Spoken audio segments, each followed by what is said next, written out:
The morning they tried to throw Owen Callard out of the Hargrove automotive boardroom. He was wearing the same canvas work jacket he'd had for 11 years, the one with the grease stain on the left cuff that never quite came out, no matter how many times he ran it through the wash. His daughter Piper was 8 years old and sitting beside him, legs dangling off the edge of a chair that was 3 times too big for her, holding a thermos of hot chocolate that Mrs. Yablonsky from next door had pressed into her hands that morning, because she'd seen the look on Owen's face and knew it wasn't a day for sending a child out without something warm. The Hargrove building in downtown Halifax smelled like money and carpet cleaner and the particular kind of air conditioning that only places spending a lot of money on image could afford. Owen had driven 4 hours to get here. He'd left Brantford at 5 in the morning, Piper asleep in the back seat with her pillow, and a blanket she'd named Gerald after a duck she'd seen at the lake 2 summers ago. She hadn't let go of that blanket in 3 years.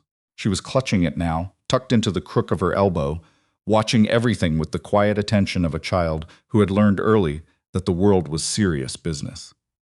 The receptionist's nameplate said Audra.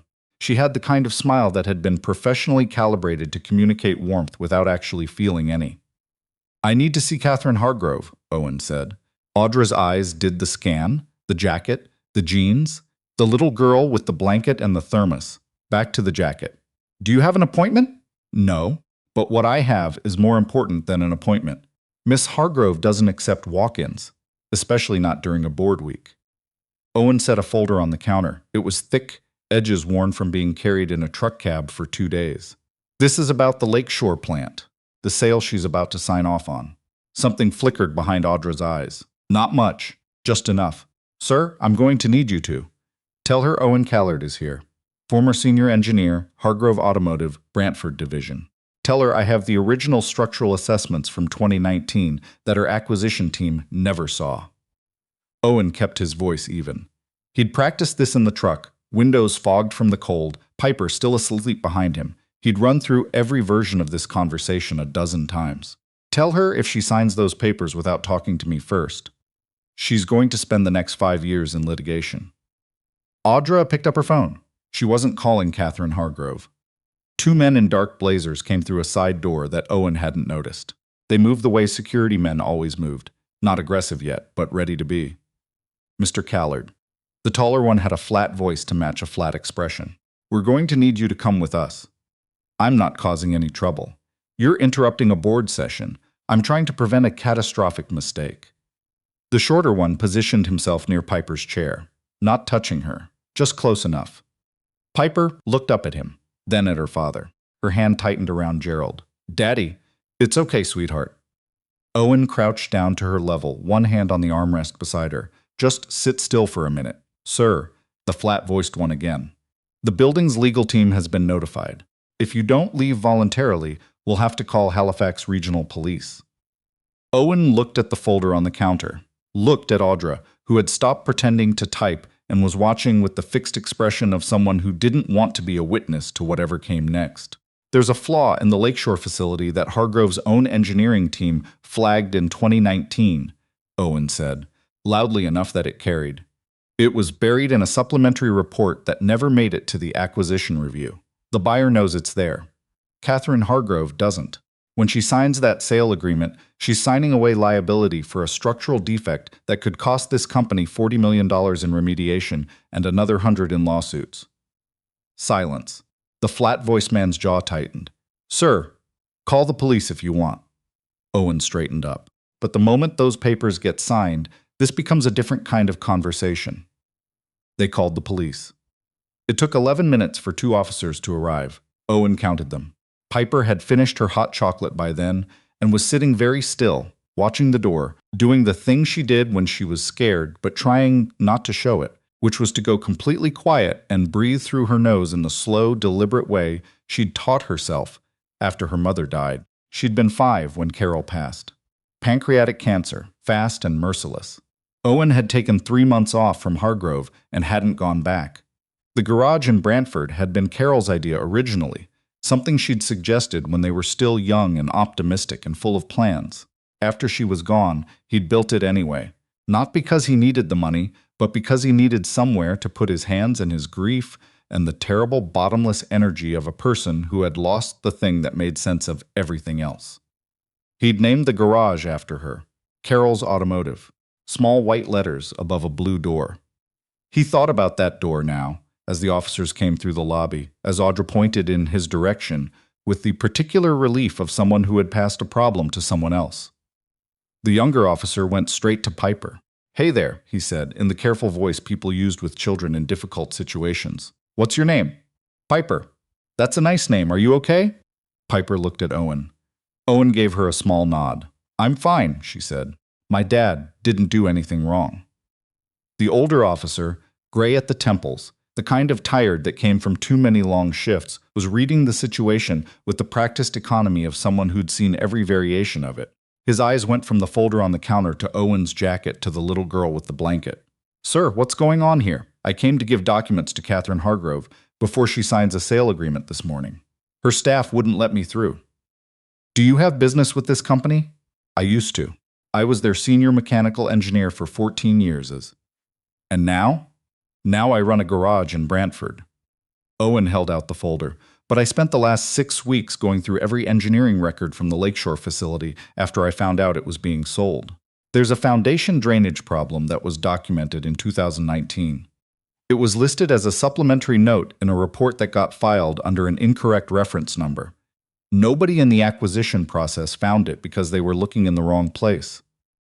The older officer didn't take the folder. He looked at Owen for a long moment with those tired eyes. "And you drove from Brantford this morning to tell them that?" "I tried calling for 3 weeks. Emails, voicemails, a registered letter. Nothing." "Sir," the flat-voiced security man stepped forward. "Miss Hargrove's legal team has confirmed this man has no current affiliation with the company. He's trespassing." "I have the documents right here, Mr. Callard." The older officer's voice was not unkind, but it was final. "I need you to come with us." Owen looked at the elevator banks on the far side of the lobby. The numbers above them were changing. Someone was coming down. "Just 1 minute," he said. "Give me 1 minute, sir." The elevator opened. The woman who stepped out was taller than the photos he'd found online, which had been mostly conference shots and a single profile piece in a trade magazine from 3 years ago. Catherine Hargrove was somewhere in her mid-40s, with dark red hair pulled back, and the particular quality of stillness that came not from calm, but from absolute confidence in one's own authority. She was wearing a charcoal blazer, carrying a leather portfolio, mid-conversation with the man beside her. Narrow-framed glasses, silver watch, the kind of suit that said finance rather than engineering. She saw the police first, then Owen, then Piper. Her step slowed by half a beat. Almost nothing. Barely perceptible. "Catherine Hargrove," Owen said. The lobby went quiet the way rooms go quiet when something shifts in the air. Her eyes found him, did the same assessment the others had done. Jacket, jeans, the folder, the little girl. "Who are you?" "Owen Callard. I was your Brantford division's lead mechanical engineer until 2021. I need 5 minutes. Security has already been. The Lakeshore sale has a problem." Owen kept his voice level. The drainage infrastructure beneath the main assembly floor was flagged for remediation in 2019. The report was misfiled. Your acquisition team never saw it. The buyer almost certainly did, because the remediation estimates I found put the cost somewhere between $35 and $60 million, which would explain why they've been pushing to close this sale faster than any acquisition in your company's history. The man with the silver watch, finance, definitely finance, had gone very still. Catherine Hargrove hadn't moved. "You have documentation of this," she said. "Not a question. In this folder, and you drove from Brantford this morning." "I drove from Brantford this morning." She looked at him for a long, unreadable moment. Then she looked at Piper, who was watching everything with wide, serious eyes, and the thermos clutched in both hands. "Who is she?" "My daughter. I couldn't find anyone to security." Catherine Hargrove's voice was crisp as a crack of ice. "Have him removed. Call the signing room and tell them we proceed at 11 as scheduled. Miss Hargrove, do it." The officer's hand came down on Owen's shoulder. Not rough, just definitive. The folder was still on the counter. Owen looked at it, looked at the elevator. Catherine Hargrove was already walking back toward, looked at Piper. Piper was not crying. She was doing the breathing thing, the slow nose breathing thing, and watching her father with the expression of someone who has decided to be very brave and is finding it harder than expected. "Okay," Owen said quietly. "Okay, Piper, we're going." He picked up the folder and let them walk him toward the door. Piper took his hand. Her fingers were cold. Outside, Halifax was gray and wind-sharp, the harbor smell coming in off the water. Owen stood on the sidewalk with his daughter and looked back through the glass front of the Hargrove building. Somewhere on an upper floor, a $280 million sale was about to be signed.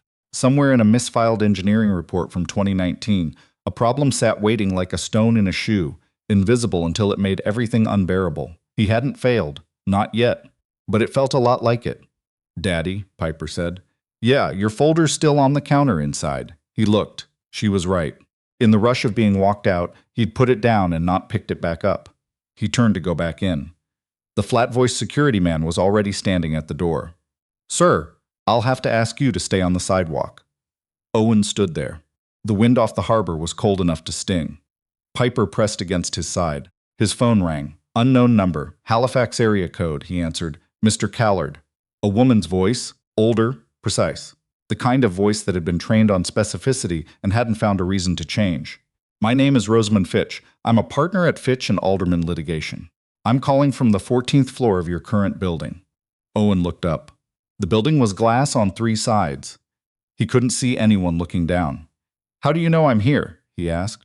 "Because I've been watching the Lakeshore transaction for 6 weeks, and I had a flag set on your name after you sent a registered letter to Hargrove's legal department in October." A pause. "Don't go anywhere, Mr. Callard. I'm coming down." She came down in 4 minutes. Rosamund Fitch was somewhere in her early 60s, white hair cut close, wearing a coat the color of a storm system, and carrying a briefcase that looked like it had been through more courtrooms than most lawyers. She had reading glasses on a chain and eyes that assessed everything in the room before settling on what mattered. She looked at Owen, then at Piper, then at the folder, still visible through the lobby glass on the reception counter. "Your documentation is inside," she said. "They wouldn't let me back in to get it." "I know," I watched. She set her briefcase down on the low concrete wall beside the entrance. "Tell me what's in it," Owen told her. "All of it. The misfiled 2019 supplementary report, reference number SR19-044B, which had been cataloged under the wrong project code and therefore excluded from the standard acquisition due diligence search. The drainage issue itself, an inadequate remediation of the original factory's subsurface moisture barrier, which the 2019 engineers had flagged as a medium-term structural risk, requiring an estimated $35 to $60 million to properly address. The buyer's acquisition timeline, which had compressed from the industry standard 14 weeks to 8 weeks, which Owen found suspicious enough to mention to anyone who would listen, except nobody had listened. Rosamund Fitch listened. She listened the way people listened when they were building something in their heads at the same time. "How did you find the report?" she asked, when he was done. "I used to work there. I knew the filing system. When I heard about the sale, I still had access to the archive project database through a contractor login that hadn't been deactivated." He paused. "I flagged it to Hargrove's engineering team in October. When nobody responded, I went looking for it myself and the buyer, Clearfield Industrial Group." Owen had spent 2 weeks on this part. Their last 3 acquisitions all involved facilities with known remediation issues. 2 of them they flipped within 18 months of purchase. One of them is currently in litigation with the original seller over undisclosed environmental liability. Rosamund Fitch was quiet for a moment. "You did all of this from a garage in Brantford.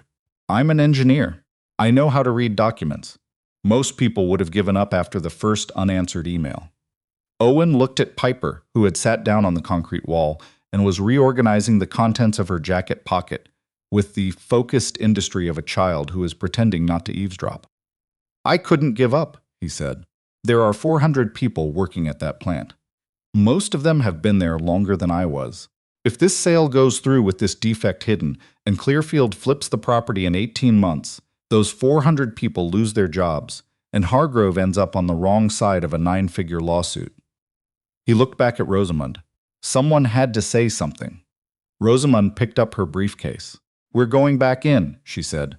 "They won't let me? They'll let you in with me." She was already moving toward the door. I have a client meeting on the 9th floor and I'm entitled to bring an associate. You're my associate for the next 20 minutes. I don't have a law degree. You have an engineering degree and 6 weeks of primary research. Right now, that's more useful. She glanced at Piper. She comes too. Anyone who tries to stop us will spend the rest of their morning explaining why they physically detained a child. The flat-voiced security man stepped forward as they approached the door. Rosamund Fitch handed him a business card without slowing down. Rosamund Fitch, Fitch and Alderman Litigation. I have a 9 o'clock with your general counsel's office. This is my associate, Mr. Callard, and his daughter. She didn't stop walking. If you have a problem with that, you can reach me at the number on the card while I'm already upstairs. They went in. Audra at the reception desk went for the phone again. Rosamund pointed at the folder, still sitting exactly where Owen had left it on the counter. That belongs to my associate. Please slide it across. Audra hesitated, slid it across. The elevator ride was silent. Piper stood between Owen and Rosamund, holding Gerald very tight. Are you a lawyer, Piper? Asked Rosamund. I am. Are you going to help my dad? Rosamund looked down at her. Something passed across that precise, carefully controlled face. That's the plan. Good. Piper considered this. He's been worried for 6 weeks. He doesn't sleep very well when he's worried. He thinks I can't tell, but I can. Rosamund looked at Owen over Piper's head. Owen looked at the elevator doors. The signing room was on the 18th floor. A glass-walled conference room with the door slightly ajar, voices coming through.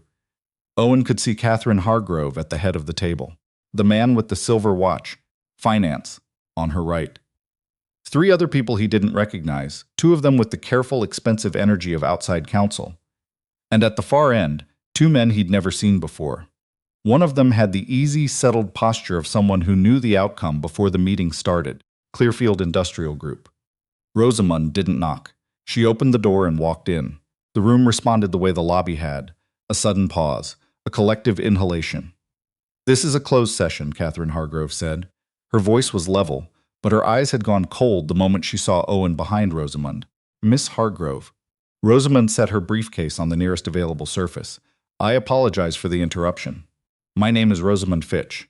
I represent a third-party interest in the Lakeshore facility transaction, specifically concerning information relevant to the property's structural disclosure obligations under Ontario commercial real estate law. The finance man, Silverwatch, had gone very still. Security, Catherine started. Before you do that, Rosamund held up one finger. I'd like to draw your attention to Section 7 of the Ontario Real Estate and Business Brokers Act, which requires disclosure of any known structural defects in commercial property transactions. If this sale closes without the documentation my associate has provided being reviewed, you will have personally authorized a transaction in breach of that obligation. She paused. And given that the defect in question is documented in your own company's 2019 engineering records, the argument that you were unaware of it becomes somewhat difficult to make. The room was quiet enough that Owen could hear the ventilation system. One of the outside counsel, a careful-looking woman in her 50s, leaned forward. What documentation? Owen set the folder on the table. SR 19044B, he said. Supplementary Engineering Assessment, Lakeshore Facility, filed October 2019.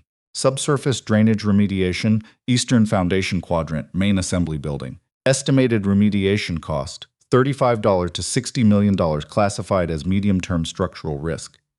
He looked at the 2 Clearfield men at the end of the table. I'd be interested to know when Clearfield's due diligence team found it. The man with the easy posture shifted, slightly, just slightly, but it was enough. The careful-looking outside counsel was already reaching for the folder. Catherine Hargrove was looking at Owen with the full force of her attention, and it was not a comfortable thing to be looked at that way. He met her eyes, didn't look away. You filed a report with our engineering department, she said, in October. A registered letter in November. 3 voicemails in December. Nobody told me. No, Owen said. They didn't. Something moved across Catherine Hargrove's face, complex, difficult to read. She looked at the folder now open in the outside counsel's hands. Looked at the Clearfield men. How long have you known about this? She asked. Not Owen. Clearfield. The easy-postured man said nothing. The compression of your acquisition timeline. Rosamond said, from the corner, where she'd positioned herself with the efficient stillness of someone who had won enough courtrooms to know when to let silence do the work. 8 weeks, rather than the standard 14. That's unusual for a transaction this size. Oddly market conditions. The second Clearfield man started. Market conditions that specifically affected your internal review period, but not your financing timeline, Rosamond said. You had your financing in place in week 3. The shortened review period wasn't about speed. It was about avoiding a complete document search. Catherine Hargrove stood up. The room responded to this, back straight and weight shifted, the particular electrical charge of a room realizing the person in charge has made a decision. This signing is postponed, she said. The easy-postured Clearfield man stood up too. Catherine, we have a binding letter of intent, which is not a signed purchase agreement. The outside assistant, the careful one, had her reading glasses on now and was going through the folder with the focused speed of someone trained to find problems. Miss Hargrove is right to pause. If this documentation is what it appears to be, we have a significant disclosure issue. The documentation is exactly what it appears to be, Owen said. The room was quiet again. Piper, who had been standing very still near the door, tugged the hem of Owen's jacket. Daddy, she said quietly, does this mean the people who work there get to keep their jobs? Owen looked down at her. He hadn't explained the full situation to her. She was 8, and some things didn't need to be explained to 8-year-olds. But Piper was her mother's daughter in the way she absorbed the texture of a situation without being told the details. She'd understood, in the way children understood things, that this mattered. I think so, he said. I think so. I think so. The room was watching them. Owen became aware of this. The board members, the lawyers, Catherine Hargrove, all of them looking at an 8-year-old girl in a too-big chair who had spent the morning driving 4 hours to a city she'd never been to because her father had needed to do something important. Catherine Hargrove looked at Owen. The coldness was still there. It was structural to her, he suspected, not something she switched on or off, but there was something else now underneath it. A recalibration happening in real time. My office, she said. You and Ms. Fitch, 10 minutes. She left the room. The Clearfield men began talking to each other in low, rapid voices. The careful outside counsel was making notes in the margins of SR 19044B. Rosamond appeared at Owen's elbow. Well done, she said quietly. I just showed up. That's usually the hardest part. Owen looked at Piper, who had sat down in the nearest chair and was now very carefully folding and refolding the corner of Gerald with the deliberate focus of someone who had been holding it together for a long time and was now allowing herself to release it, incrementally in very small amounts. Hey, he said, crouching down. You did great. I didn't do anything. You sat very still in a very stressful situation, and you didn't complain once. Piper considered this. Mrs. Yablonsky said you were going to fix something important today. Did she? She said that's what you do. Fix things. She looked at him with Carol's eyes. Carol's particular quality of patient, serious attention. She said your mum used to say that about you when you were little, that you couldn't drive past a broken thing without wanting to stop. Owen's chest went tight. Your grandma used to say that, he said. I know. Mrs. Yablonsky told me. Piper tucked Gerald more firmly under her arm. Can we get lunch after? I want poutine. Yeah, baby. We'll get poutine. Catherine Hargrove's office was a corner room with 2 walls of windows, and the kind of order that spoke less to personal neatness than to the administrative infrastructure that maintained it on her behalf. She was standing at the windows when they came in, not sitting, which told Owen she was thinking rather than performing authority. Rosamond sat. Owen sat. Piper sat next to Owen and folded her hands in her lap. How bad is the remediation? Catherine asked. She wasn't looking at them. She was looking at the harbor. The 2019 estimate was 35 to 60 million, Owen said.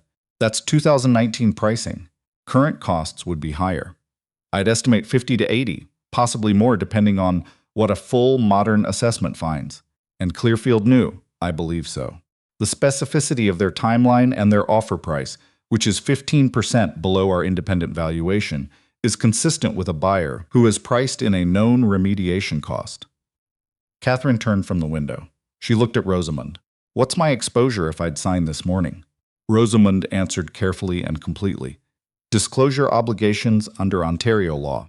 Potential liability to buyers. Once they discovered the defect post-closing, and claimed they hadn't been informed, though that argument would be weakened by Clearfield's apparent prior knowledge. Potential liability to Hargrove shareholders. Regulatory scrutiny of the transaction structure. Catherine listened the way she had looked at Owen in the lobby, with the focused, absorptive attention of someone converting information into decisions in real time. The Lakeshore workforce, she said. 412 people. Yes, Owen said. Clearfield's pattern with acquired facilities. She was looking at the folder now, which had followed them from the conference room. You said they've sold 2 of their last 3 acquisitions within 18 months. Yes. You researched that. I did. Catherine set the folder down. You were our senior mechanical engineer for 14 years. You left in 2021. My wife died. I needed to be somewhere smaller. A pause. Not awkward. Catherine Hargrove didn't seem to do awkward, but real. I'm sorry, she said. And she said it the way some people said it, which was the way that meant they actually were. Thank you. You built a garage. Carol's Automotive. In Brantford. Catherine looked at Piper. Is Carol your mother? Piper paused. Mr. Callard. Catherine came to sit at the end of the table, which meant she was close enough that this was a conversation rather than a presentation. Why didn't you give up? You sent letters for 2 months. Nobody responded. Most people would have concluded they'd done their part and walked away. Owen had thought about this driving up this morning, Piper asleep in the back, and the 401 empty and dark and the radio off, because he'd needed to think. Because I knew the defect was there, he said. I wasn't guessing. I had the document. And once you know something like that, you can't decide you don't know it anymore. He paused. I worked with people at that plant for over a decade. They had nothing to do with a misfiled report from 2019. They shouldn't lose their jobs over it. Catherine looked at him for a long time. What do you want? She asked. I want you to do a proper independent assessment of the Lakeshore facility before you sell it. I want any buyer to go in with full knowledge of the remediation requirement. And I want Clearfield disqualified from the new process. That's it. That's it. No compensation? No consulting fees? No finder's arrangement? No. Catherine looked at Rosamond. Rosamond had the expression of someone who had seen this before and still found it slightly remarkable. He's serious, Rosamond said. I can see that. Catherine looked back at Owen. Why? Because if I take money for it, it changes what happened. It becomes a transaction. This wasn't a transaction. This was just something that needed to be done. Catherine was quiet.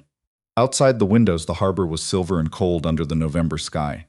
A container ship was making slow progress toward the port. I'm going to ask you something, she said finally, and I want you to think carefully before you answer. She folded her hands. There are people in my acquisition department who failed to follow up on your communications, who let a registered letter sit unanswered, who didn't flag your engineering background when you called. She paused. I want to know if that failure happened because of a systemic problem in how we handle external communications, or because someone actively chose not to pass your information along. Owen had thought about this too. I don't know, he said. I don't have evidence either way. But I'd want to know which. So would I. Catherine stood. Mrs. Fitch, I'd like to retain your firm to assist with the independent assessment and the restructured process. Rosamond nodded. I'll have a proposal to your office by end of week, Mr. Callard. Catherine extended her hand. I owe you an apology for this morning. Owen stood and shook it. Her grip was firm, her hand cold. You were protecting the transaction. I was wrong to have you removed in front of your daughter. Owen glanced at Piper, who was watching this exchange with the complete unguarded attention of a child who has not yet learned to pretend she isn't watching. She's fine, Owen said. She's tougher than I am. That I believe, Catherine said. And for the first time that morning, something in her face that was not calculation, not assessment, not authority. Something that was simply human moved across her expression and stayed for a moment before she put it away again. The drive back to Brantford was easier than the drive up. Piper was in the front seat this time, she'd asked, and Owen had decided that certain days warranted exceptions to certain rules. Watching the highway unspool through the windshield with the settled, quiet energy of a child who had been in an adventure and found it satisfying. They stopped at a diner outside of Cambridge, real poutine, the kind that came in a proper bowl, with actual cheese curds and gravy thick enough to hold its shape. Piper ate with the focused satisfaction of someone who had earned it. Daddy, she said, around a mouthful. Yeah, that lady at the end. Miss Hargrove. What about her? Piper considered. She wasn't nice at first. No, but then she was better. She was. Do you think she'll stay better? Owen thought about Catherine Hargrove standing at the window looking at the harbor, turning over information the way he turned over an engine problem, looking for where the failure was and what it would take to fix it. I think so, he said. Yeah, I think she's the kind of person who gets better when she finds out she was wrong. Piper seemed to accept this as sufficient.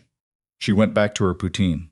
The diner was warm and smelled like coffee and the grease and salt smell of a kitchen that had been making the same things for 30 years.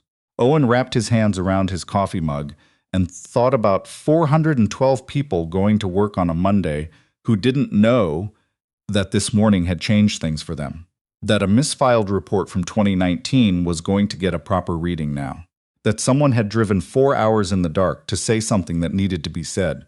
They wouldn't know. That was fine. That wasn't why he'd done it.